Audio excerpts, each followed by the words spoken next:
Hello, everyone. Welcome back to the main event. You're here with me, Daniel. And Aaron. And we've got Cameron and Nathan back on the show with us tonight for our review. How are you doing, fellas? I'm really good. How are you? I'm champion. Nathan, you all good? Yeah, I've missed yous. I've missed you too, mate. I've missed you too. It's been a while. Me and Aaron had our little get together for the previews of these games. I hope everyone had a good start, a better better start than I did. Never mind. Tonight, what we're going to do is we're just going to go through obviously the games that have been played. We're going to have a little sort of catch up. How did our predictions go? Some of them actually went well, and some of them were horrendous. Thanks, Aaron, for telling me to take Haaland out my team. And then, obviously, what we're going to try and do as well is just look forward to the next few fixtures in terms of are we going to change our captains, etc., etc. So hopefully we'll have a good show for you guys tonight. And also, I didn't tell you to take Haaland out. I just said I wasn't going to choose him, but we'll get to that. We'll get to that. So starting off with the Tuesday games, I think there's only one place we should start, and that is in Barcelona, with Paris Saint-Germain beating Barcelona 4-1. The Kylian Mbappe show. What did you think about this game, first of all? I thought it would have been a lot closer than it was, but going off Barca's form in the league and that, it was going to be either the Barcelona turn up and Messi rules it, or PSG run riot, and turned out to be the PSG run riot. It could have been a lot more than 4-1. Well, I didn't watch the game, so I watched the highlights. And based off the highlights, the first half an hour, apart from the Icardi shot, Barcelona could have scored about 2 or 3. They had the Griezmann chance as well. So I thought Barcelona definitely could have won it in the first half, like being out of sight in the first half, but then they just collapsed in the second half, and then PSG did PSG. I totally agree with Cameron. To be fair, the opening of the game was fairly even, and then Barcelona just got in the swing of things after the penalty. Obviously, we can talk about the incident and discuss whether we think it was or wasn't. After that penalty incident, I felt Barcelona could have had a couple.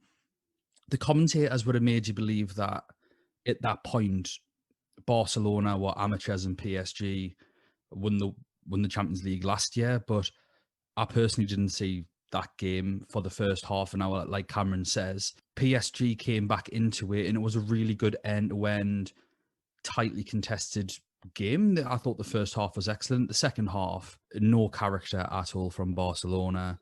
We can obviously get into the specifics of it, and I tweeted something obviously with the surprise selection from Ronald Koeman, bringing Gerard Piqué back in after however many months out. Serginho Dest played one in the last 8 weeks or something like that because of injury, and he decides to play these two up against Kylian Mbappe. I think is one of the most stupid decisions I've ever seen. I couldn't quite understand it. It's so much so that I had to tweet it. I couldn't quite believe it. And then, like I say, the second half, it was a fantastic performance from PSG, and Barcelona once again just capitulated, completely gave in.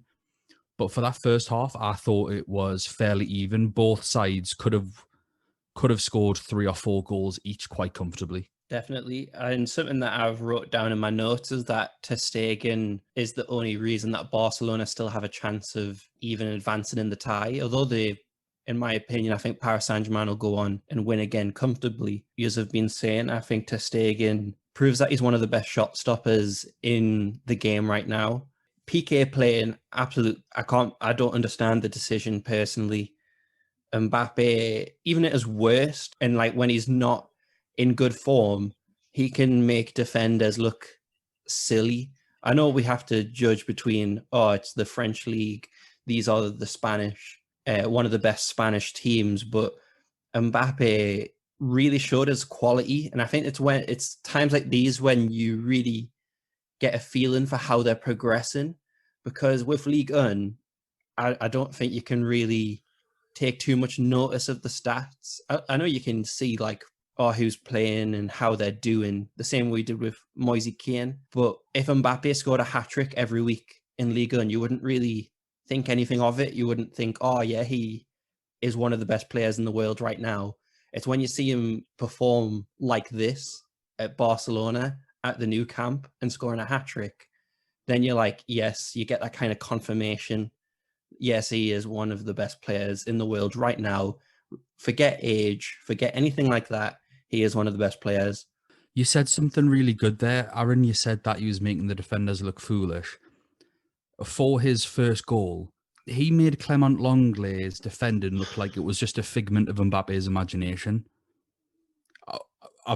It was absolutely ridiculous. I mean, Gerard Piqué wasn't in the picture until he put the ball in the net either. I think Coleman really wanted to see Mbappe do well by, as I mentioned earlier, playing on that right-hand side, the two players that have just came back from injury. I mean, Piqué is old and slow anyway, and is a player that is really good when Barcelona are in possession of the ball, but he doesn't have the fitness to be playing like low blocks and stuff. But then also to have Ousmane Dembele on the right-hand side, who has zero interest in his defensive responsibilities. That's not what he's there for. I mean, he's not there to score either. Lionel Messi must be absolutely sick to death of putting chances on a plate for this kid, because every time he does, they concede 4 goals. It happened against, he missed that open goal against Liverpool. The next 4 goals that all conceded to lose the game at Anfield. And then in this game, Messi dribbles through. I don't think he passes it to him. I think it's like the touch goes away at the very, very end.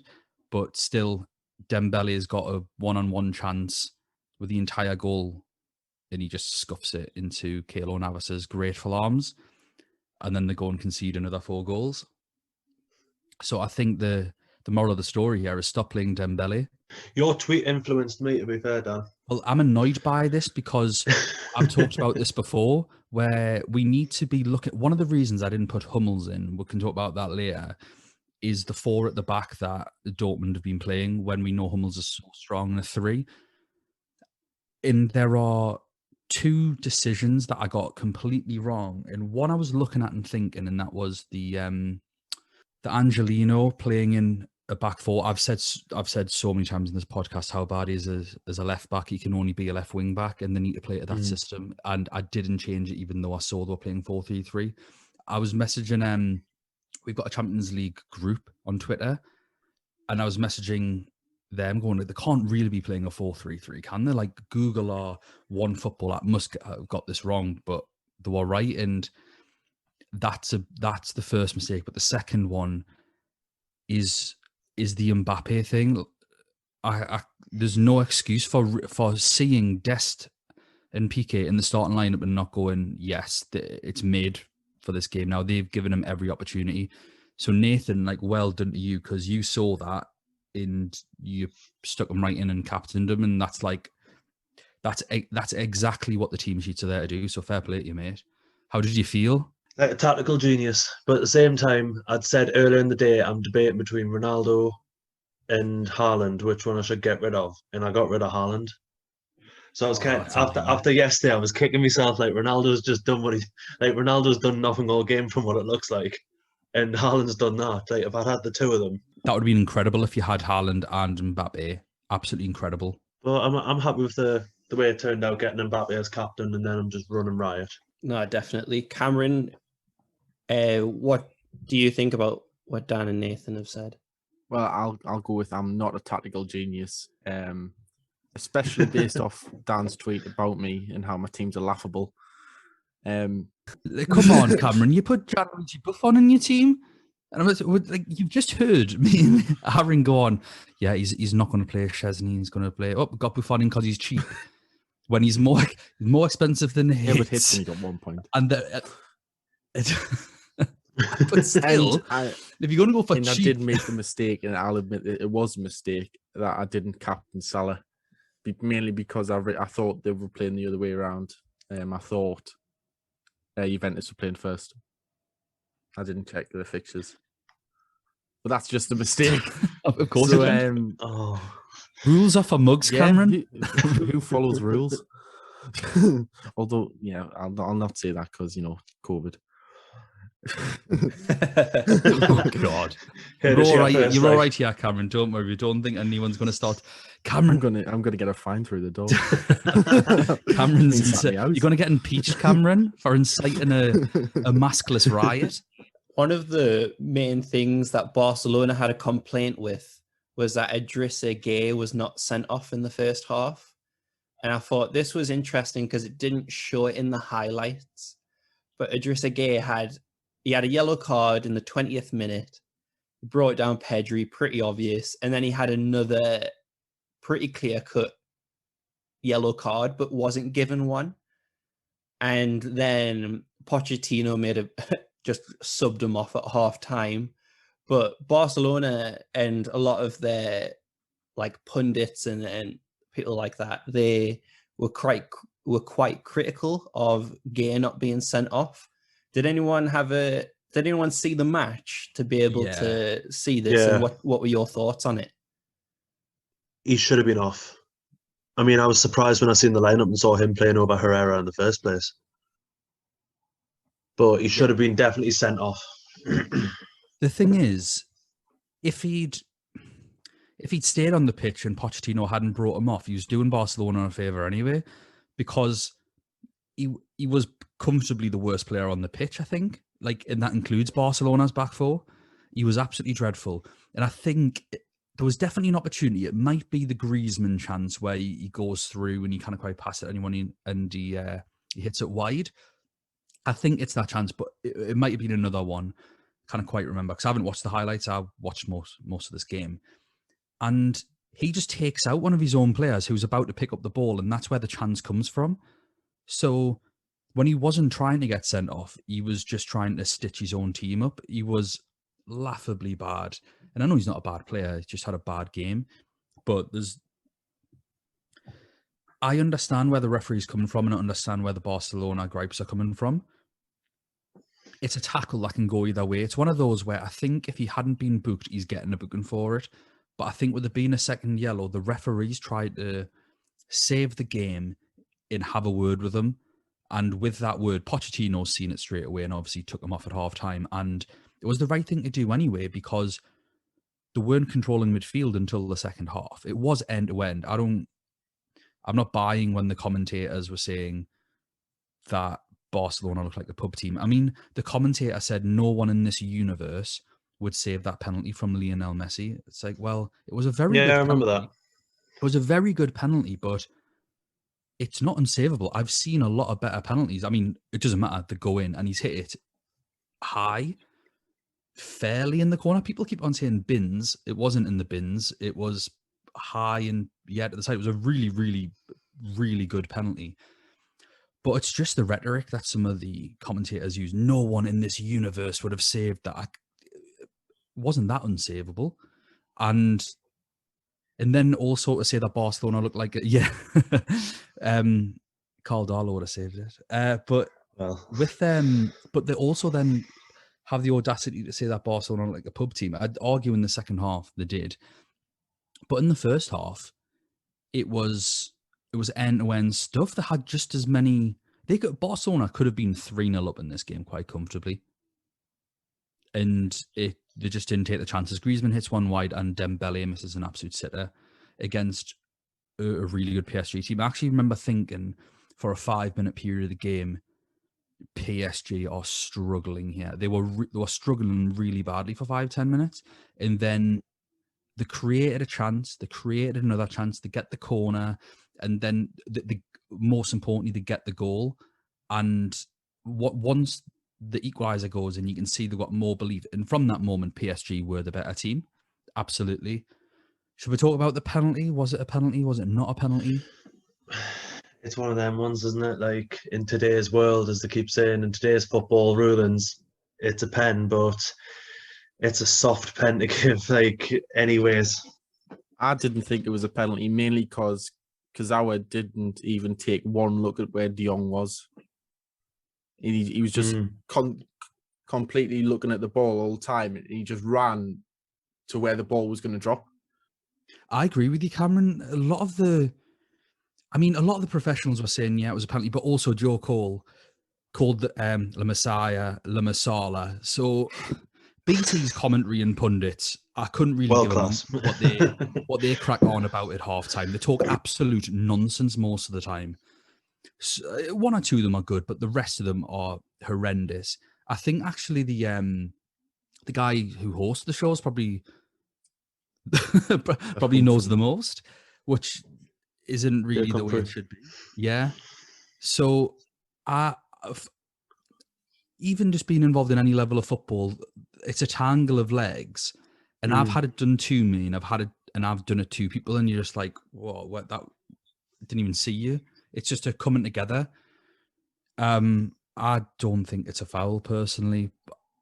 So, but that's just my opinion. And ultimately, I don't think it's had too much of an effect on the game in the end. And I can understand why the referee's given it. It's not like this is a terrible decision.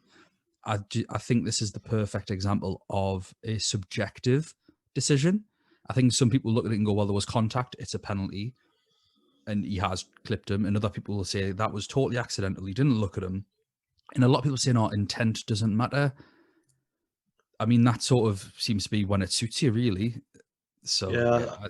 Saw something like I think it was might have been BT, with our world class pundits again, but they said if you make any contact in the box now, it's a pen. Which is not the rules. It might as well be playing basketball then. Just stand and watch them and just, try and just block it, but don't touch the player, because if they go down, that's it. And that's just not the rules. Exactly. But I mean, once again, a lot of the pundits don't even know the rules. Sometimes I hear them go on about things and it's like, do you not know them? What are you talking about? Yeah, they're dreadful. Some of them, absolutely dreadful.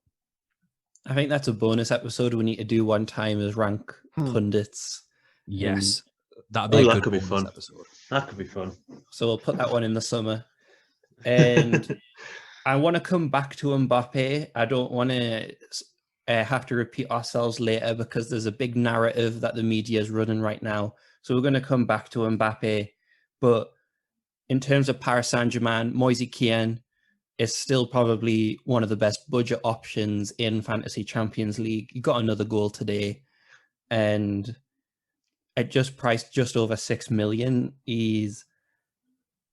I think he's going to advance past this stage, and you could be someone you could look at in the future stages to bring in. And well played to the people who still had him in their team. Obviously, you would have wished you got Mbappe, but a lot of people were struggling with budget options, and Kean is still one of the best ones.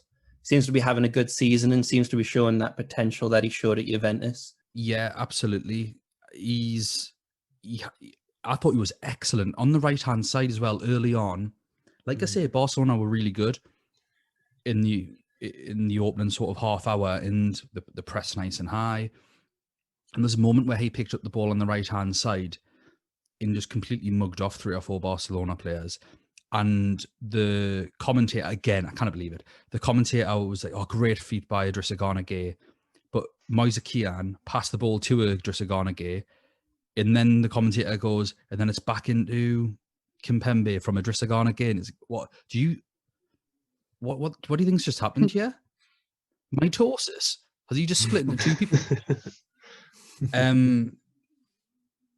It's absolutely ridiculous. I'd love to say it's racism, but it's not, because of the amount of times like Gundogan and Bernardo Silva get confused as well. Yeah. It's remarkable that these get paid to talk about footballers when they can't. They're on the sidelines. I don't know how they can't see. Look at the numbers for a start. Also, got the screens fact in that front of them as well. Moise Kean and Idrissa Gana Gueye look nothing like each other. One of them's got dreadlocks. Exactly. I'm sure the purple dreadlocks as well, so he stands out. But Moise Kean is huge as well. Like, he's well over 6 foot. Yeah. I didn't think he was that tall. Oh, he's big. I thought he one's was an absolute tank, and the other one looks like pipe cleaner. Don't look anything like each other. I feel very unlucky as well with I mean, we're talking about fine margins, my Courtois decision, because he's got a -1 point on conceding the penalty. Obviously, that penalty makes him lose his clean sheet. He gets the assist for the first goal. By the way, what a pass from Verratti. Unbelievable pass. I was going to say, Verratti, I think Verratti had an all-round great game as well. And then obviously Courtois has his shot on the box that, as Aaron so kindly mentioned earlier on, shown to Stegen as being one of the best shot stoppers in the world. He had to save that one, didn't he? As he puts it through keeper's legs. So I think he's ended up with like 3 points, and it's so very easily could have been 13 points. but that's the fine margins. Did the app that we'll have. fix the Kazawa points in the end? Unfortunately, yes, Cameron. For anyone that didn't see, there was a moment by the app. I mean, I say a moment, 5 hours, where the app had Courtois conceding a penalty for -1, earning a penalty for +2. So yeah, I'm not entirely sure what was going on with it then.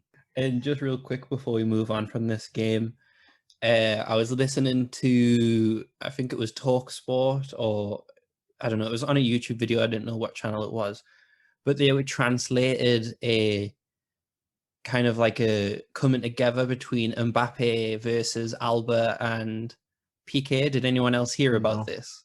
I heard about this. I've heard the Piqué versus I heard that Griezmann I one. didn't hear the Mbappe one. Yeah, I've heard the Piqué versus Griezmann one as well. So basically, Alba had a problem with Mbappe. I mean, the whole Barcelona defense did, but this one was more of a personal thing. And so basically, Mbappe tried to do a skill that Alba tackled him, and Mbappe fell to the floor. I don't know what part of the match it was at. And Alba comes across to him, and I guess Mbappe speaks Spanish. I know he speaks English very well, but he knows a few languages. Yeah. And Alba goes, like, you have such a big head, like you're still young, stuff like that. Just kind of getting in his face about how big of a head he has. Yeah. And Mbappe goes full extreme and goes, "I will. If we weren't in a football match, I would kill you." That's a bit extreme, isn't it? I mean, Which how you want to go with it? Which causes Piqué to run over and starts going, "Who are you going to kill? Who are you going to kill? Huh?" And like, and then like, as Mbappe is like running away laughing, Alba starts just going, "Yeah, you big head," something like that. And just Must talking be about the like how fastest Piqué run I'll get. like just talking about how young he still is, and I just thought that was hilarious. How like it's kind of like Alba's getting himself into trouble, gets a big friend to stick up for him, and then just shouts from behind the big guy's back, going, "Yeah, hold me back! You don't want to see what I do." I just thought that was like quite Piqué funny. is his rough cousin, isn't it? Like everyone's got one of those cousins that's from one of the naughty parts of town. It's like Piqué is that cousin coming over. But I mean, there was the Piqué versus Griezmann, where Piqué didn't want to play long balls, and Griezmann said something back, and they had a bit of an altercation. I mean, Piqué is not used to doing a lot of running around in that Barcelona back four, back in the days of having Iniesta, Busquets, and Xavi just knocking around in dairy leaves for fun. So any chance that Gerard Piqué loses his mind, I find highly entertaining. Same with Sergio Ramos. The pair of them hate each other. And I think the rest of the world just really enjoys it when they're having a torrid time as well. So keep it up, Griezmann. Keep losing that ball. All right, and moving on from that game to the other one that occurred that night was RB Leipzig 0, Liverpool 2, with a Salah and a Mane goal from two defensive mistakes. There's quite a few things I wanted to dive into with this game, but first of all, like, what's everyone's thoughts on this game? Nathan? I was quite surprised Liverpool actually managed to score a goal after the way they've been playing lately. But Leipzig just looked defensively poor at times and came through in the end for Liverpool. But might give them some confidence. Cameron? I thought Liverpool played quite well. I mean, Alisson showed a few of his recent shakiness, but apart from that, they just opened up Leipzig really easily. I mean, Golatsky was looking like B-Tech Neuer and failing miserably. Yeah, I just thought Leipzig got opened up really easily, and Liverpool just took advantage of that. And Dan? Yeah, from what I saw this game, I mainly watched the first half, to be honest, and then watched the Barcelona game for the second half predominantly. I was sort of flicking in the first half, but Liverpool were definitely the best team in the first half, comfortably pressing. Obviously, Danny Olmo even. Getting confused with Donny Osmond. Yeah, Donny Osmond hit the woodwork. Oh. And I think after that, there were relatively untroubled in the first half. They've had some really good chances. Bobby Firmino leaving his shooting boots at home again. Does he actually have shooting boots? Well, to be fair, he did put he scored, didn't he, and got disallowed. Controversial. with his head. But I mean, if he had missed that, that would have been atrocious. It was like 5 yards out. So he had to score that, really. But yeah, I thought Mane looked really lively. He looked excellent in the game. His defensive work was fantastic. He drove the ball from deep really, really well. And he turned Liverpool from back to front. Andrew Robertson had a cheeky little attempt from like 75 yards. Just went over the bar. That would have been great if that had went in. But I just think Nagelsmann got it wrong. Probably more worried about what suit he was going to wear for the next round. Him realising that he can't play a back four with the defenders that he's got. Upamecano is, one day Superman, the next day is Clark Kent, isn't he? That's just the type of player that he is. He has a worldie, or he cannot pass the ball to his own team. Ultimately, that's what the games came down to. 2 mistakes, or 3 mistakes, because there was 2 mistakes for the first goal. And I think Liverpool could have scored another chances. I also think, how have Leipzig not scored? Hwang, towards the end, missed an absolute sitter. It's a 1-on-1. And Alisson pulls out a wonder save against Nkunku, who tries to lift it over him, much to my dismay, as I went for a captaincy punt on Nkunku. So I was livid. You have all the times not to make a mistake. It couldn't have been now, could it have, Alisson? Just let the lads score. But yeah, Leipzig were just desperate to get every player that had yellow carded at one point, I think. So it was a really, really, really poor night for them. And I think that'll be a game that they'll have lots of regrets over. They didn't show a good account of themselves at all. Well done at Liverpool, though. And they worked really hard for it, and they looked confident. They looked at it, and they looked like the Liverpool of old. And they needed a bit of luck on the night, but so what? Every team needs luck. And they took their chances when the luck came, and they still had, Salah still had to pounce on the 2 mistakes. He still had to read those 2 mistakes. I wouldn't quite go into the realms of Steve McManaman's what a goal that is. All right, Steve, calm down. It's good poacher's instinct. A good goal, yes. You can put your knob away now, don't worry. I mean, he was gushing, wasn't he? It was absolutely... It's all right. It's so Sabitza's just played a pass 5 yards away from the defender who slipped and fell over. Salah's, again, well done picking it up, and it's a good finish. From inside the box. On to the next one. Full of superlatives, the commentators. Like I say, they just love hyperbolic rhetoric. They just absolutely love it. Nothing can just be what it is. Good. I was obviously watching the Barcelona game, and obviously when Liverpool scored, it came through, and the commentators were saying that's a great goal for that poor Liverpool team that have had such struggles of late. I thought, poor Liverpool team, they're still in the Champions League, they're playing the Champions League, and well done, they scored a goal. You don't have to harp on they've been so hard done. They've been in a bit of bad form, but things are taking so drastically. I'm happy for Jurgen Klopp as well. Obviously, we spoke on the last podcast about his mother dying, and hopefully this takes some pressure off him so that you can just grieve without the pressures of work. Aaron, we haven't asked what you thought. We've just been jumping around here. What do you think of the game? Yeah, I was just about to get onto that. I think Liverpool did look more like the Liverpool of last season, in which they brought that intensity, making Leipzig make a few mistakes. Not the 2 that led to goals, because obviously they're going to be the ones that everyone highlight, but kind of just making it sloppy, making a few of the players second guess what they were going to do. There was a lot of energy in the midfield. Thiago, he's a very divisive midfielder. A lot of people love him. A lot of people think that he's actually the weak link in the Liverpool team.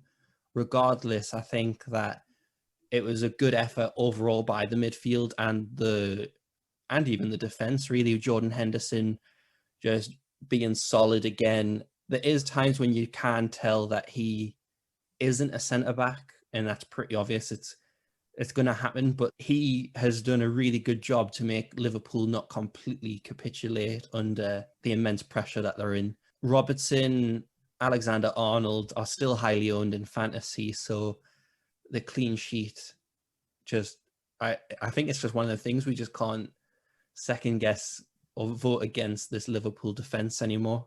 Not that I'm going to rush to get them in, but I think on the podcast, I need to stop saying that it's going to be a draw or something like that, because they've proven me wrong so many times this season. Curtis Jones played well from what I've seen. He's been their best player over the last last 4 or 5 weeks, he's been the most consistently excellent player. Obviously, you get Salah, who comes up good for a couple of games, then goes quiet. Mane was my man of the match for this game comfortably, but he's also been a shadow of himself in other games.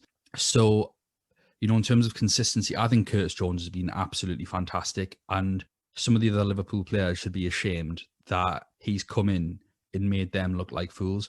With regards to the Thiago situation, we said on the semi-final podcast last season, where Bayern played Lyon, how much of a defensive liability Thiago looked. I just want to go and listen to that podcast if you want. We mentioned how bad he looked in that game defensively. Nothing that he's done will change my mind. I think the world is struggling so much for unbelievable central midfielders after being spoilt by Xavi, Iniesta, Zizou, that we now have to fixate on someone, and for whatever reason, Thiago's the one. And I appreciate his metronome ability to dictate play on the ball is fantastic, but that is not the only thing that a footballer needs to be or needs to do. Do you think people's just focusing on Thiago though because he's in the mold of like a Xavi and how he's came through the Barcelona academy, and people just like, oh, he is the next Xavi Iniesta? Yeah, honestly, I think a combination of Luka Modric being too old now. He's not too old to play football or anything, obviously, but in terms of, he's getting on now that you don't want to say he's as good as Iniesta or Xavi was. People need to find that space. Like, people are already talking about Mbappe versus Haaland as the new Messi versus Ronaldo. Like, the amazing. I was going to mention that. Give them a chance. We are going to get onto that. That's a big topic for later. We'll have to see things through context. Xavi and Iniesta are two of the greatest central midfielders that have ever lived. In my lifetime, Iniesta and Zidane are the two best central midfielders of my entire lifetime, with Xavi maybe being third. I don't know, Steven Gerrard's and Roy Keane are probably in there as well, somewhere or other. But for me, Iniesta and Zidane are just above everyone. And we are just desperate as a fan base and as football lovers to find the catharsis within. We need that nostalgia in another player. We need to find that player. Every youngster, he's the Nigerian Messi. He's the Bolivian Messi. He's the Taiwanese Messi. Like, you can just be that. You can just be that player. Like, we don't need. And when Messi came through, he's the new Ronaldinho. He's the new Maradona. When Ronaldo came through, when Ronaldo's 17, 18, who's the real Ronaldo? This one or R9? And it's just let the players be themselves and objectively judge a player on that. Thiago is a fantastic passer of the ball, and in a possession-based team, he will dictate the play fantastically well. You'll play better in a double pivot because he needs the protection there, because he is a defensive liability. Why? Because he's a human, and not every player is good at everything. When you look at Iniesta or Zidane or Xavi, they all had someone playing behind him. Zidane had Makelele. Iniesta had Busquets. So, if anything, the most comparable player for Thiago would be Andrea Pirlo, because they both play the deep line playmaker role. And I wouldn't say that Thiago's as good as Pirlo. Could I take it back to the way about the Curtis Jones consistency thing? Yes. Do you think, obviously, because Thiago gets scrutinised for not being the player he was at Bayern Munich, or not being the player Liverpool fans think they were getting, do you think Curtis Jones is being let off a bit because he is Liverpool's own player and he just goes out there with no pressure because they're like, oh, he's came through the academy, he's our player, he'll come good one day? Do you think that's got something to do with him not being scrutinised as much as the other players? I don't think he's done anything consistently wrong to be scrutinised for. Ultimately, I think, irrespective of where he's from, I think the local lad thing definitely helps. But rightly so, young players shouldn't be scrutinised so much. We look at, obviously, for our team, we've got the Longstaff brothers, and I see some of the grief that they get, and whether they play well or not, it's like one's, 21, 22? The other one's 20. It's just, I don't know what everyone else was doing at 2021, but I know that I couldn't run around a football pitch at that age, unless it was like, had a bottle of Stella in my hand or something. I'm sat here. So yeah, exactly, Cameron. Exactly. Cameron has peaked in his life just speaking to us three. So compare that to Curtis Jones. There's no way I'd rather be. I had a kid at 21 sooner. I think the fact that he's not getting so much scrutiny is a fantastic thing, and I don't think it's something that we should be so cynical over. That's the way it should be. I agree. Something that I wanted to touch on from this game was, you know how before you were talking about Moise Kean getting confused with Idrissa Gueye. Yeah. So I don't know if it was just me, but for Mane's goal, the commentators were saying that Upamecano made a huge mistake. I'd agree with them. That was Mukiel who slipped, wasn't it? I thought it was Konate. It was Konate even playing? No, it was Mukiel. So like, because he got subbed off straight afterwards, and then the commentators were saying, "Oh yeah, Upamecano has made a massive mistake." You can watch it on the Champions League highlights. And I don't know whether, because you had watched the game, I'd only seen the highlights. Did Upamecano make a mistake? Yes. He made mistakes in the first half. He was very sloppy with possession of the ball. He's obviously really quick, so he can make good recovery tackles. But in the first half, I think he's getting confused. He thinks he was wearing the red of Bayern Munich already. The passes that he was playing into Liverpool's midfield. I think definitely on the first goal he made a mistake because he went charging out of defence and then miscontrolled the ball, ended up at Sabitzer. Now, if Upamecano didn't go charging out of defence, Sabitzer could have easily just played the ball to him because he was in the biggest space. And instead, he tried to play it across the pitch, and obviously he misplaced the pass, and Salah goes through and scores. But on the second goal, I don't think he was to blame that much. No, the reason he got stick for it is because this happens all the time. It happened with Axel Tuanzebe against Istanbul Basaksehir as well, where the player that makes the most effort to get back to cover someone else's mistake gets the stick because they're in eye line. Upamecano was the one that was getting close to Mane to cover for Mukiele's mistake. So obviously they see number 5 on his back and think, oh yeah, it was obviously him that made the mistake. But Upamecano had a bad game regardless of that. I just wanted to make sure, because I didn't see anything, so I was curious on whether, because I didn't think it was racism. Like, there's a huge difference between Upamecano and Mukiel. And I just wanted to see if I'd missed something, because obviously you get a different picture from watching the highlights to watching the actual tone of the game. Yeah. And so I was just curious in case I'd missed anything. Overall, it was a very good Sabitzer assist for Salah. So that was really good. He split the defence perfectly. And right into Salah's path as well. But just fantastic. real quick. KDB-esque. But just before we move on, what do you think about Firmino's goal? Was it out of bounds? And do you think anything needs to be done technology-wise on them kind of decisions? Don't think it was out. I think it should have counted. Because, I saw the overhead camera and it was in like a millimetre of the ball was still in play. So I think it should have counted. I agree. Sadly, I would love to say, Nathan's prejudice coming out. It looked into me, and it's hard. It's hard to say Liverpool deserved it, but yeah, they did, and it should have been a goal.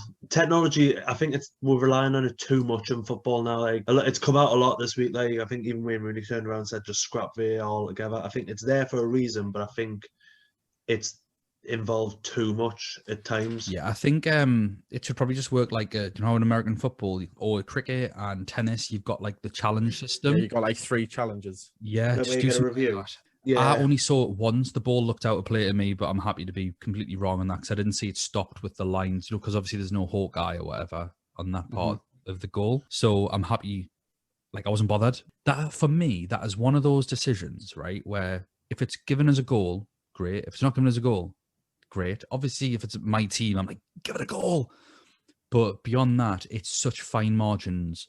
You can understand either way. So just whatever the decision is, like lick your wounds. What I will say is unbelievable work by Mane, even making anything out of that.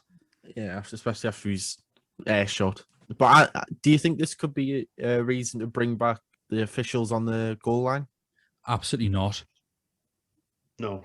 No, they done nothing. Even when they Honestly, were there, they done nothing. as useful as a chocolate fire extinguisher, that lot.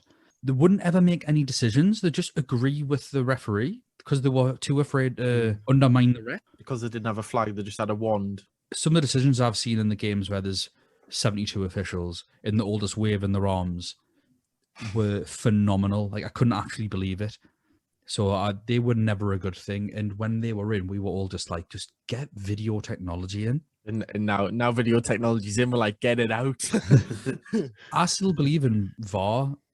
Ultimately, VAR isn't the issue. It cannot be the issue. VAR is a bunch of cameras that allow humans to see something more than one time. How it's implemented is the problem. They need to figure out, and ultimately the referees need a bit of coaching. That slow motion and real time isn't the same thing.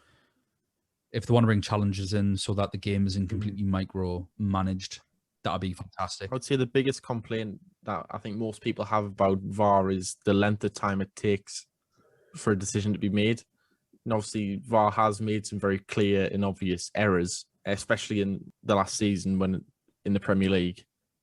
But it will be a good thing, as Dan said, if it's implemented correctly and if they're bringing in like it is in cricket and rugby and all them. Mm-hmm. I think VAR just kills the fun of it. Like, your team scores a goal. Hang on, I'll just wait 2 minutes before I celebrate because there was no problem with it at the World Cup though, so I don't understand where it went wrong in that short period of time. Totally agree with you, Cameron. Completely agree with you. I had a great time with the World Cup. I thought, oh my God, this is fantastic. World Cup, it was fine. No, definitely. And so we'll move on to the next day's football. So I think there's a match which was definitely more exciting than the other one. So we'll start with Sevilla versus Dortmund. And I think there's only one place to start. And we've already hinted that we were going to talk about this. Suso's deflected goal. That's what we're talking about. That's what you mean. What a finish. What a finish. Unbelievable. That's what you're talking about, wasn't it, Aaron? Suso's deflected goal? To be fair, just to give me a pat on the back, I did say Suso likes to shoot from range, but anybody can see that just by watching him for 5 minutes. That's all he does. 6 minutes, actually. And so, not to really give myself a pat on the back, that I did not say that Suso was going to score. But unfortunately, I did say that Haaland is not going to be in my team because of form, and my 3 strikers were better than Haaland. I said that Haaland was going to come in for the second leg. How wrong was I? And unfortunately, my bad advice rubbed off on Dan. So I do apologize, Dan. Get out of my sight, Aaron. I don't want to hear it. Like a midget with a broken watch, Aaron. It's too little too late. No. Dan, he convinced you not to put Haaland in. When I was asking him, he was convincing me to keep Haaland in. Aaron loves mind games. We all think that because he's religious, he's this goody two shoes, but he's both the angel and the devil's angel. He loves to see people feel. I just like to look at the league table and see who's the highest out of us 4. I just want to say, Aaron said that he was on about Haaland not being on form. Since January last year, he scored 41 goals in 42 games. And if that's him off form, then that's unbelievable. I think what we've all done is we've all fallen for the trap. And I suppose there's a little bit of FPL advice in this as well when I see people looking to take Salah and Fernandez out as well, as that teams can do badly, but we don't care as fantasy managers. We just need the players that will still do well for those teams that are maybe in a bad bit of form.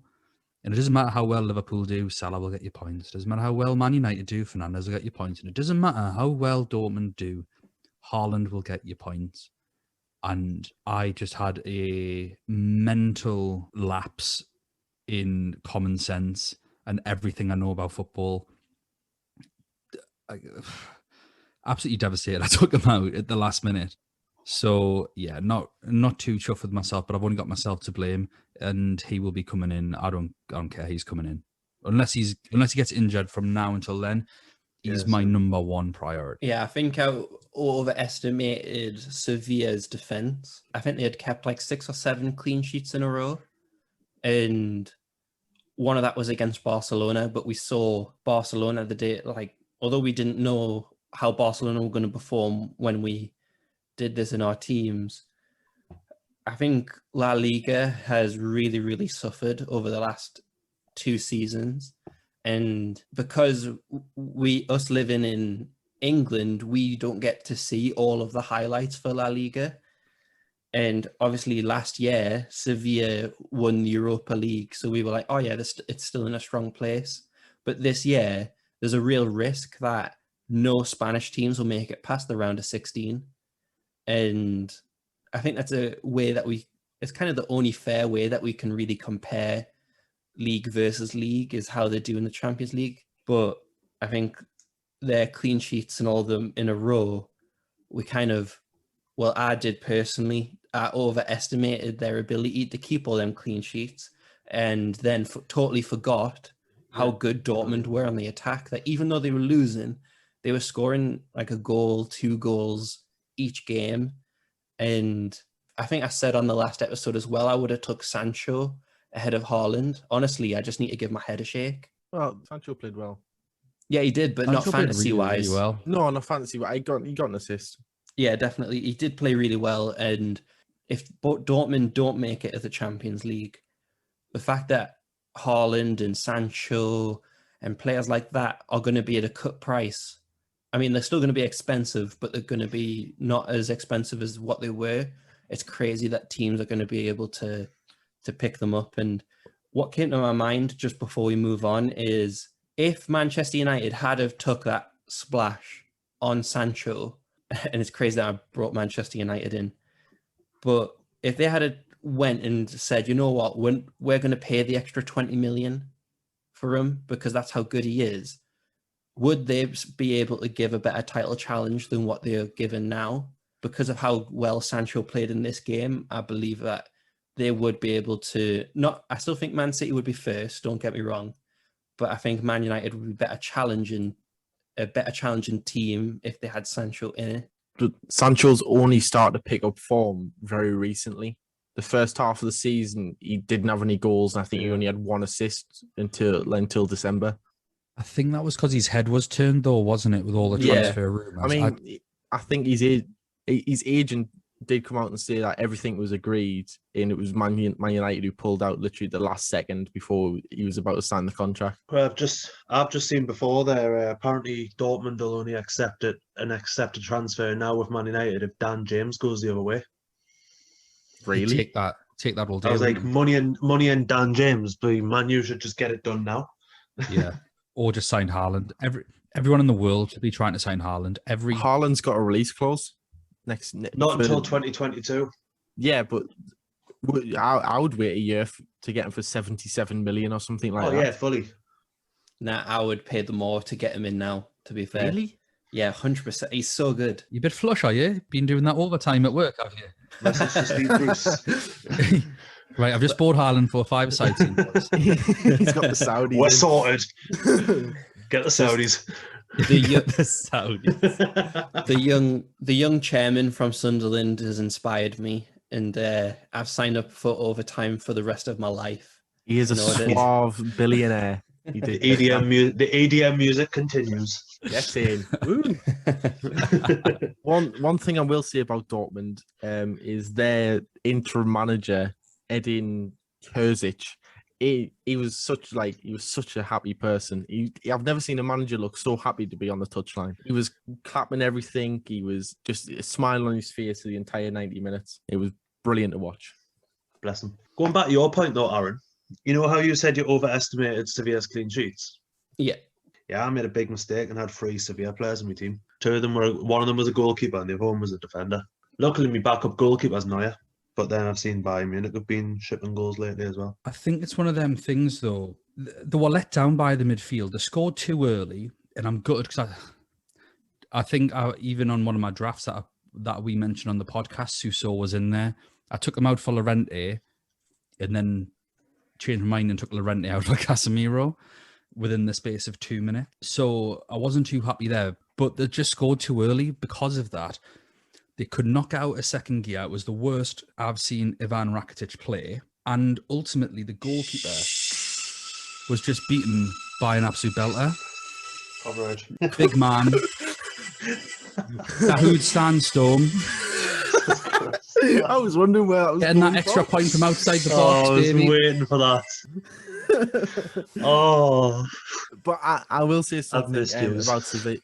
about Sevilla is that as soon as they scored, they just got the deck chairs out and just they were like, "Oh, 1-0, that's That's fine. 1-1. We'll take that." They were like, "Oh yeah, that's 1-0, that's fine. I'll take that." And then obviously the Dahoud Sandstorm passed one into the top corner. It was such a relaxed finish. He just kind of rolled it onto his right foot and just passed it into the corner of the net. So and then Sevilla were just so slow. I mean, especially for Haaland's second or third goal, whatever it was, second goal. the third Dortmund goal, Haaland's second goal, where Rakitic passed it into Gomez, and Gomez just stood there and waited for it. And you're taught as a kid, go to the ball, don't wait for it. And he just stood there, waited for it, and Royce just came in the back of him, got the ball, and obviously went up the pitch and scored. Was anyone else screaming at him to pass it to Sancho, or was that just me? No, because no, that's just you. That's just you. It was always going to go to Haaland. Yeah, I couldn't complain in the end because I think Sancho was the early ball that was on, and then the longer it went, begrudgingly Haaland was the better pass. Damn it, Marco, making the right decisions. Sancho's pass for Haaland's goal was brilliant. I think the entire move was brilliant. Even for the Dahoud's goal, where Haaland took that one touch, it took out two Sevilla players on the touchline. I think just something that's going on from the outcome of this game is that kind of what you were saying before, Dan, that we're so desperate for a narrative that we have a new Messi versus Ronaldo debate. I mean, it's led a lot by the media and Gary Lineker and people like that. And so Haaland versus Mbappe. I know Haaland added fuel to the fire by saying that the reason he was desperate for goals was because he was motivated by Mbappe's performance. I mean, it's hard to imagine anyone who wasn't motivated by Mbappe's performance. I wanted to grab my football and go and just score loads of goals by myself after watching it. But that's enough of that. Look, my lonely life. Ooh, lockdown. But where does everyone stand on, first of all, this debate? Should it take place? And then we'll go into opinions on the actual comparing people to Messi versus Ronaldo. So should we be comparing Haaland versus Mbappe, or is it too early? Yes, I think we should. Because if you look at them, neither of them have been one season wonders, which makes me think over the next 10 to 15 years where they're just going to be they're only going to improve in them next 10 to 15 years. So it's going to be scary the amount of goals they're going to score. And I think it's Haaland that's got more goals than Messi and Ronaldo at this point in his career. And that's a scary thought if he's going to improve from that. And obviously Messi and Ronaldo, they're in the swan song of their careers, where Ronaldo is probably going to go off to America. Holland. He's going to go off to America. What sources do you have, Cameron? I think it's the sources Ronaldo's going to be having when he gets there. Oh no, Ronaldo's not going to get a Kieran Trippier, have you? Have you been texting Ronaldo and he's told you to punt on lump me life savings on it? But no, I think Ronaldo will go to America and retire there, and then you've got Messi, who, if he comes to the Prem, then there's a chance he might not perform as people would expect him to, which I think is a real possibility. But then you've also got the chance of Messi just after he leaves Barcelona, that could be it. He could just finish with these millions and millions in the bank. So I think the debate overall is a definite should be happening because it will be the future of football. I'd agree with you. I think I agree with what Dan was saying earlier. Like, we need that. Like, we've always got that need to compare someone with someone to replace the Ronaldo, Messi, or the Iniesta and that. But the form these two kids really, it's still class them as really in football, are in, you've got to be comparing them because they are going to be the future, like, absolute stars. Yeah, I think when it comes to the comparisons, ultimately, I think one of the the things that made Messi and Ronaldo who they are were each other. So I don't see a problem at all with Mbappe versus Haaland on its own terms. Two young lads going through. I think that'll motivate both of them. I think we'll get the best out of both of them. And it is fun. We are fans, especially when you don't support PSG, France, or, Dortmund. So like you want these battles to keep you interested. I just think we need to be careful with the Messi Ronaldo comparison, because they didn't do it for 1 or 2 or 3 years. They did it for 10. They won things that other people just haven't won. I appreciate, obviously, Messi's missing they're both missing a World Cup. Messi's missing anything at international level. But on a club level and on a personal level, with regard to the Ballon d'Ors, with regard to Ronaldo winning, 4 Champions Leagues in 5 years, is what in modern football is completely unheard of. You've got to go back to the Madrid team of the 50s to be seeing those numbers. Maldini took 30 years to get all of his. So we can't be comparing them to those two just yet, because they need such a devastating period of consistency to be on that level. So let's just enjoy them for who they are. And that's 2 fantastic young footballers. And yes, let's compare them and let's think who's better. I think they're probably about even, to be honest. Mbappe has the considerably more impressive trophy cabinet on top of Haaland. But I think if Haaland played for France or PSG, then you'd have the same trophies. Yeah, I was going to say, I think in France, if you're PSG and you're not winning the league, you're doing something wrong. Because the owners of PSG own Liga, so if you're not winning it, then you've obviously done something wrong. But I think Haaland will turn out to be the better player overall, and that's purely just because if you look at like figures and stats, he is just a pure goal scorer and has been for the last 4 seasons in 3 different leagues. 4 different leagues if you count the Champions League as a league. But so I think Haaland will be the future. He'll break records for the Ballon d'Ors and he'll do all that. So I think if anyone's going to come out on top, it will be Haaland. But I think at the minute, Mbappe is the more all-rounded player. I think Haaland just needs to learn it's not all about sprinting full speed and not passing the ball. So who wins the Ballon d'Or first then, like, if you were going to put it in Haaland. their terms? Mbappe will win it first. I think Mbappe will win it first. But I think Haaland will be a complete player by the time Messi and Ronaldo stop winning them. Which I think Haaland needs to make a move. At the minute, Messi and Ronaldo have stopped winning them, with obviously Modric, and I say Lewandowski's won it, even though Ronaldo did win the UEFA Player of the Year, but you give it to Lewandowski. But so you might see at the minute that the Messi and Ronaldo hype train is dying down, even though there's still 2 incredibly good players. But I just think Haaland will be the better all-round player by the time that Messi and Ronaldo both retire. Speaking of Ronaldo, should we talk about the Juventus Porto game? Yes. Porto and Juventus. Porto coming out victorious on the night, 2-1. We got something right for once, Aaron. We got something right. I think that's all. Well, actually, no. To be fair, I said that Chiesa was Juventus player that you needed to get in, and you called the Porto striker. So, pat on our backs, Dan. Pat on our backs. Can I also just say that Taremi did something that I'm even more pleased with than his goal? Became one of the elite few strikers to get a ball recovery point. What a player. Praise the Taremi. Everyone should transfer him in. 9. Everyone should transfer him in right now. Do it. 6.6.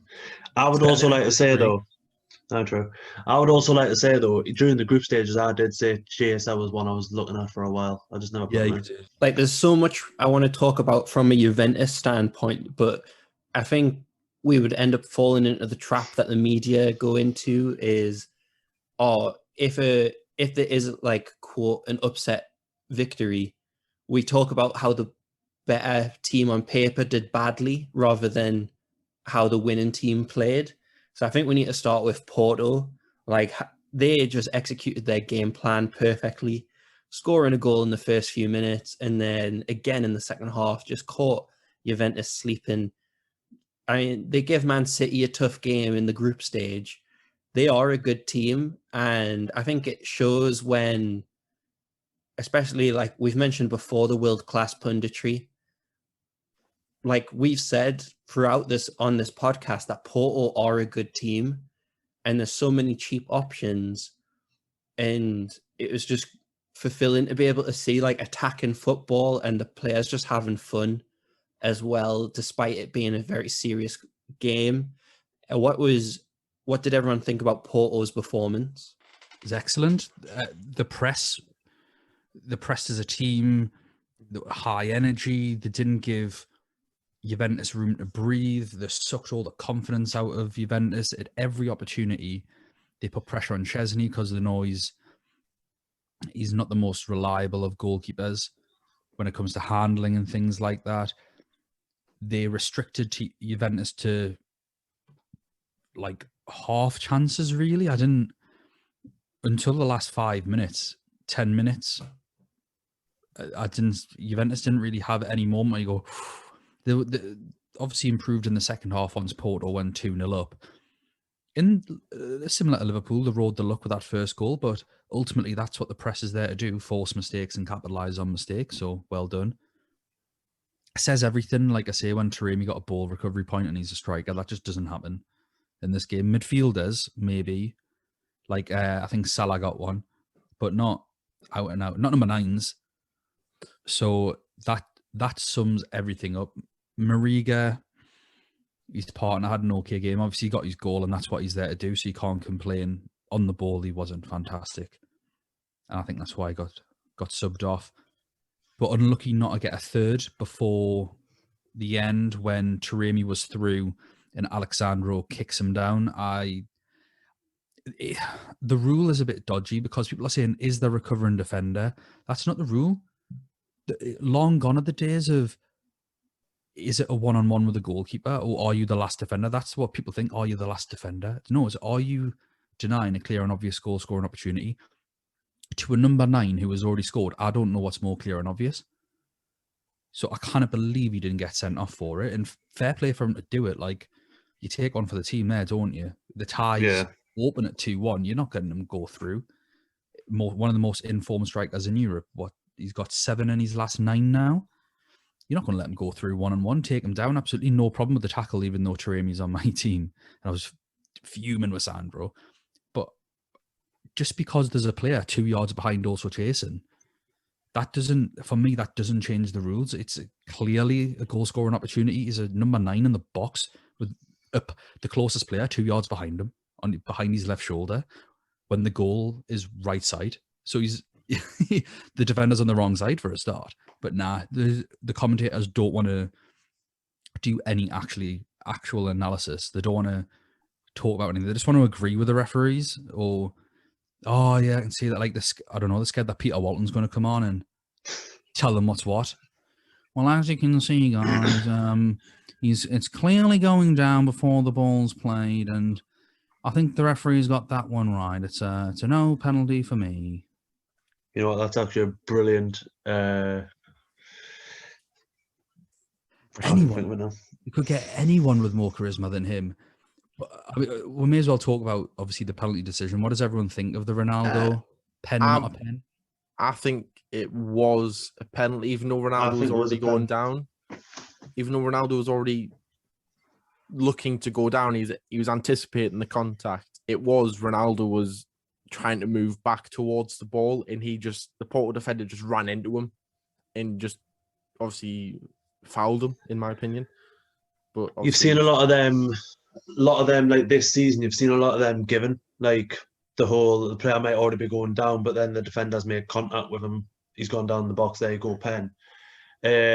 So I've seen it a few times, and I would still say it was a pen. I think Ronaldo was harshly done by there. It should have been a pen.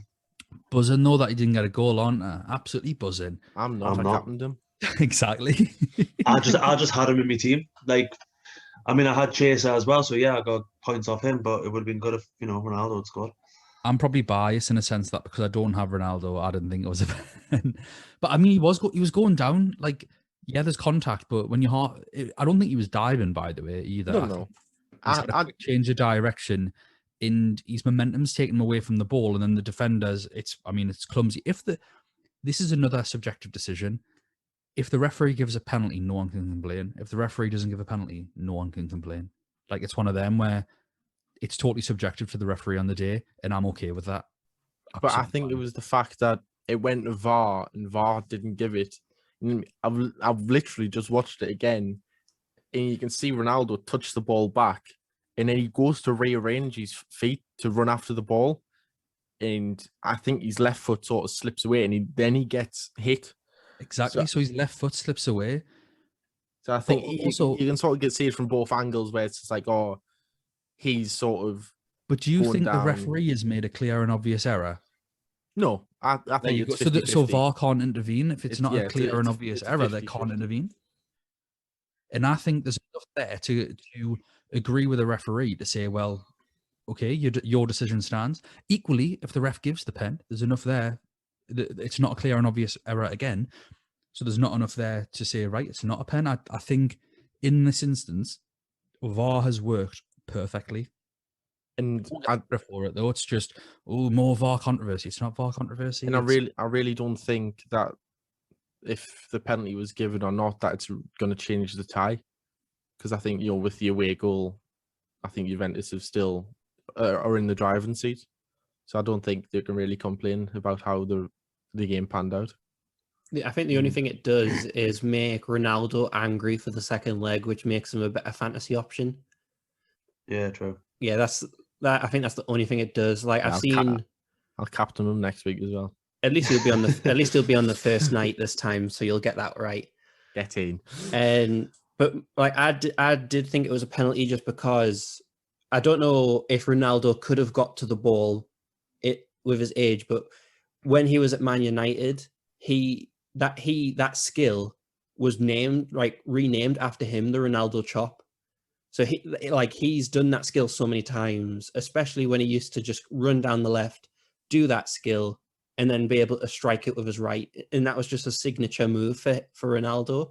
I think even though because of that it was a penalty, I don't think he would have actually scored from the opportunity if he hadn't been taken down. I think that angle was too tight. But I agree with Dan that the ref didn't need to go to VAR, and I think it's just the narrative that English media is trying to place on VAR, because a lot of the pundits are against it. And I think they're just not willing to accept anything it does right. In terms of Juventus, I'm just going to get to it. I think they didn't have a game plan. I just don't understand what Pirlo was doing at all. I've said a few times throughout this podcast, throughout the year, that managers who change things up for the Champions League very rarely get it right. So they've kept so many clean sheets in the league with Bonucci and Chiellini and Chesney as the back three. And what does he do? He puts De Ligt in. But Bonucci was injured. He's on the bench. Yeah, but he'd pulled up with an injury. That's why he didn't come on either when Chiellini was injured. So I do agree with you for that point, but Pirlo has two distinct centre-back partnerships. He doesn't like to play Bonucci and De Ligt together because they play the similar roles. And so it's either De Ligt, Chiellini, De Ligt, Demiral, because Demiral and Chiellini are quite similar physically. And so when I first saw that, but that wasn't the biggest decision that I thought he got wrong.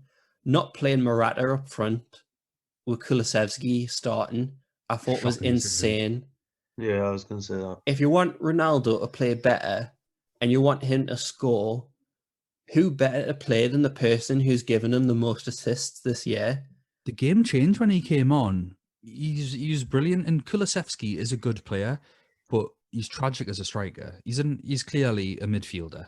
Mm-hmm. In a good one. You can't be playing. It's totally different playing as a striker. Totally different. Yeah, there's just so much things I feel like Pirlo got wrong in his inexperience. Look back at Juve. Take the Juve Barca game for instance. Morata was absolutely brilliant that game. Yeah. And he was up with Ronaldo, and the two of them the partnership was there. McKennie was playing in the midfield, and he was excellent. And it's like, take that as your basis. You've just dominated Barcelona. Take that as your basis going into the next game and go with the same. Yes, if you've got injuries, you have to change a few things, but try and keep to what you know is working well. I think if you look at the first goal, it's very easily avoidable because first of all, I don't like teams. If you're away from home, I don't like you playing out from the back. Even I don't care who you are. If you're away from home, Pep Guardiola, you listening to Cameron here?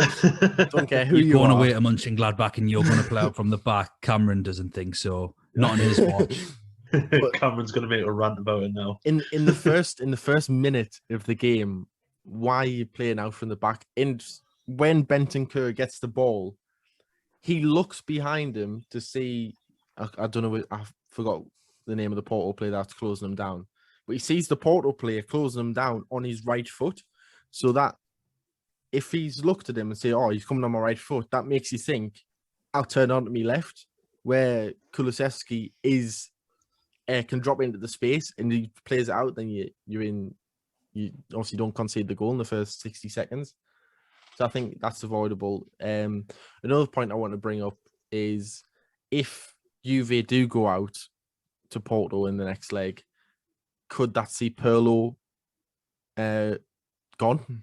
No, I don't And think on to so. the next question then. And they're saying, "Oh yeah, it's a transitional year." Hmm. Well, why on earth did you not try and get rid of Ronaldo during the summer? Because the reason he's there is to win the Champions League. Did you just forget that plan? Like, yeah, I don't understand with Juventus, to be honest, but I feel That's sorry for Ronaldo. That game, I saw someone on Twitter, and I usually hold my tongue when people give out like opinions where they clearly not watched the game, where they were comparing the stick that Ronaldo will get compared to Messi, and Ronaldo won't get any for this game, even though he was a ghost.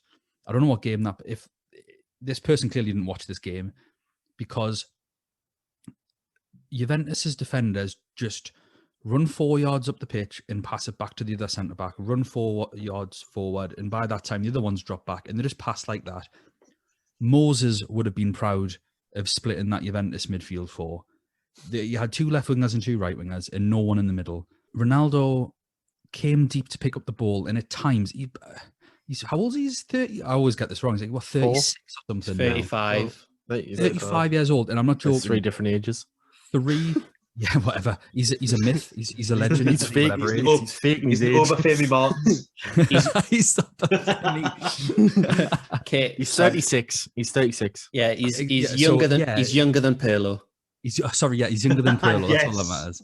So he's younger than Pirlo, and on 3 separate occasions, he picks the ball up deep and skins 3 or 4 Porto players. And I think on one of the occasions, he does end up losing the ball, but he had to do that.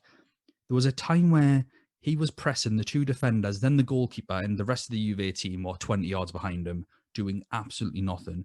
For Juventus, he does track back, like he does defend.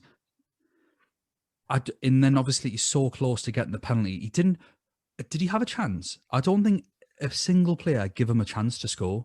So I think Chiesa played all right. He was on the right side, and Chiesa did everything that he could do from that position. I totally agree, Aaron. Weston McKennie is a fantastic central midfielder that I think stupidly has been compared to Roy Keane, but I get the comparison. He's that mould of player. Probably more Steve Sidwell at the minute than Roy Keane. But I agree, like, play him in there. He gives the energy, not on the left wing where he's completely useless. Pirlo just got it all wrong. And it's worth mentioning as well, Danilo is suspended for the second leg. Yeah. Obviously, you mentioned the Ronaldo like dribbling by himself. Do you think that could be a case of like similar to the Messi, where he obviously had the loose touch and just fell to Dembele, but Dembele was just like, oh, Messi doesn't by himself, so I'll just stand here and not expect the ball. Do you think the rest of the Juventus team is just going to get, oh, Ronaldo has the ball, I'll just stand on the halfway line and wait for him to go past 6 players and whip it in the top corner? I don't think so, because Ronaldo hasn't done that in such a long time. He's a totally different player now to what he was when he was 23, 24. Yeah. He just doesn't do that. He's definitely a more final third player. Also, when Messi has the ball in the final third, that's when you sort of expect, okay, I'll probably not expect him to pass it. Although Messi will gratefully pass the ball. Like, Messi's not a greedy player. He's more likely to pass the ball. But ultimately, the big indictment is Ronaldo, who is now a box player. He's, like we say, he's only just younger than Pirlo, and he's now having to drop into central midfield because none of the midfielders are there just to pick up the ball, and then he's having to dribble past people because there is no one to pass it to. Not one player wanted the ball that game except for Ronaldo and the 2 centre backs. They were cowards. The entire Juventus team were absolute cowards in that game until Morata came on and then totally opened up the game. Which makes you question why he didn't start. Yeah, I think Pirlo's out of his depth. Yeah, totally agree. So moving on. So that was a roundup of the first part. Obviously, we can't make any transfers going into next week's Champions League games. However, because I know a lot of people made the jump to Ronaldo captain, we are looking at the next group of fixtures, looking at players that we may have in our teams and who might be good captain choices. Obviously, if you do have any questions, please contact us on Twitter at UCL Fantasy Pod, and we'll do our best to answer them. Good segue, Aaron. That's a good segue. That's how you do it. Absolute world class. Cheeky plug. Thank you. Cheeky. Okay. You are the Thiago Alcantara of segues. So, are any of you looking to get a new captain? Obviously, if you've got Mbappe or Haaland as captain, don't even. We'll see you next week. But Just. But is anyone else looking to change their captain? Nah, I'm really happy with my En-Nesyri 2-pointer, to be fair. I'm chuffed to bits with that, so I'll probably just keep it. Yeah, I had him in my team as well, and I was chuffed when he didn't score or do I anything. was chuffed when he came off at 59 minutes and the game counted. Yeah, same. So going through the first game, Atletico Madrid, Chelsea. However, this is on the same night as Bayern Munich. So would you look at anyone in this game to captain over a Bayern Munich asset?